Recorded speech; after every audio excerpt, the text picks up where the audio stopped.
Hello friends and welcome back to yet another episode of tips to get your dream job. और मैं हूं आपकी interview expert Ruchika Duggal. और आज की क्लास में जिस इंटरव्यू फॉर्मेट के बारे में हम बात करने वाले हैं उसके नाम में ही स्ट्रेस है। जी हाँ, आज हम बात करने वाले हैं स्ट्रेस इंटरव्यू के बारे में। और आज की क्लास में हम डिस्कस करेंगे कि स्ट्रेस इंटरव्यू लेकर आखिर आपका रिक्रूटर आपके बारे में जानना क्या चाहता है, आपको स्ट्रेस इंटरव्यू से क्या एक्सपेक्ट करना चाहिए। और इसके बाद हम डिस्कस करेंगे tips to handle a stress interview.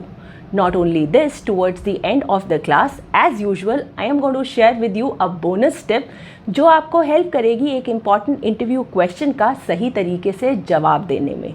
तो चलिए आज की क्लास शुरू करते हैं।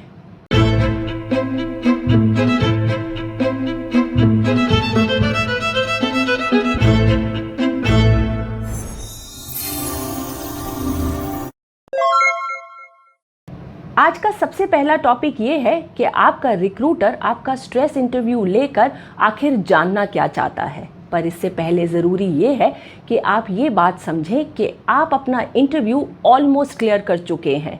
अब आपका स्ट्रेस इंटरव्यू लेकर आपका रिक्रूटर सिर्फ आपकी ट्रू पर्सनैलिटी को जानना चाहता है, जिसे आपने अपनी तैयारी के पीछे छुपा कर रखा है।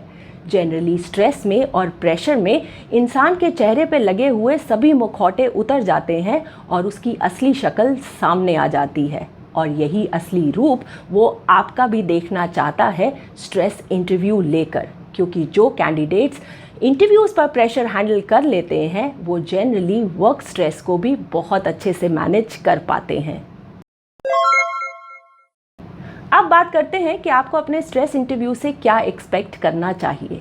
अगर आपको अपना इंटरव्यू देते हुए कभी भी ऐसा लगे कि आपके इंटरव्यूअर का बिहेवियर नॉर्मल नहीं है या वो कुछ स्ट्रेंज बिहेव कर रहा है, तो आप समझ जाइए कि ये आपके लिए एक ट्रैप बिछाया जा रहा है और आपको किसी भी कीमत पर उस ट्रैप में नहीं फंसना है।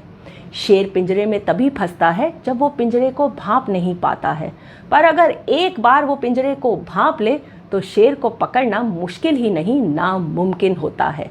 तो आप भी शेर बनिए और इंटरव्यूअर के rude attitude, ignorance, boredom, repeated question और अनकंफर्टेबल बिहेवियर को भांप जाइए।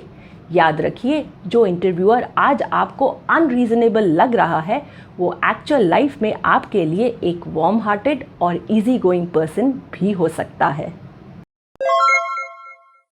अब बात करते हैं आज के सबसे इम्पॉर्टेंट टॉपिक की, कि जब आपको ये बात समझ में आ जाए कि इंटरव्यूअर आपका स्ट्रेस इंटरव्यू ले रहा है तो आपको उस वक्त क्या करना है।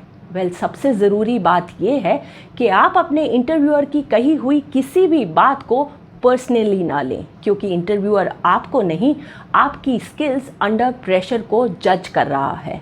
इसलिए किसी भी कंडीशन में गुस्सा या फिर अग्रेशन अपने इंटरव्यूअर को बिल्कुल मत दिखाइए। To maintain calm under pressure is the only key to succeed in a stress interview. इस सब के बावजूद भी अगर आपको ऐसा लगता है कि आपसे इंटरव्यू पर स्ट्रेस हैंडल नहीं हो रहा है और आपको ब्रीदर की ज़रूरत है, तो आप अपने इंटरव्यूअर से सवाल करना शुरू करिए या फिर उसे अपने सवाल को रिपीट करने को कहिए। दोनों ही कंडीशंस में ये आपको पॉज देगा, जो आपको हेल्प करेगा अपने जवाब को बेटर फ्रेम करने में और ब्रीद इन करने में। अगर आपके इंटरव्यूअर को आपका जवाब पसंद नहीं आता है, उस कंडीशन में भी आप अपने जवाब के साथ बने रहिए और अपने जवाब को पैराफ्रेज करके, मेरा मतलब है तोड़ मोड़ कर, किसी दूसरे तरीके से समझाने की कोशिश करिए।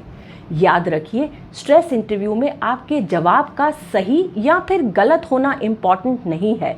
इम्पॉर्टेंट है आपका attitude to maintain calm and think under pressure. And this brings us to the end of the class और वक्त हो गया है टिप ऑफ द डे का। तो आज के टिप ऑफ द डे में अगर आपका इंटरव्यूअर आपसे आपके गोल्स के बारे में पूछे तो आप अपने जवाब को हमेशा दो पार्ट्स में दीजिए, आपके शॉर्ट टर्म गोल्स और आपके long term goals. Short term goals वो गोल्स होते हैं जो आप अपने लिए नेक्स्ट 6 मंथ्स के लिए बनाते हैं। अपने शॉर्ट टर्म गोल्स अपने इंटरव्यूअर को बताते हुए आप अपने करियर गोल्स इंटरव्यूअर के साथ शेयर करिए।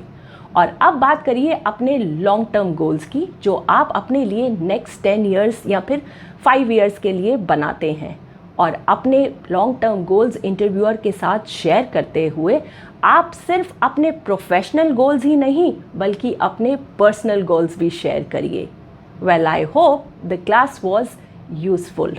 अगर आप लाइफ और करियर से रिलेटेड वीडियोस देखने में इंटरेस्टेड हैं तो इस चैनल को सब्सक्राइब करिए और बेल आइकॉन को प्रेस करिए ताकि आप कोई भी नया वीडियो मिस ना कर पाएँ।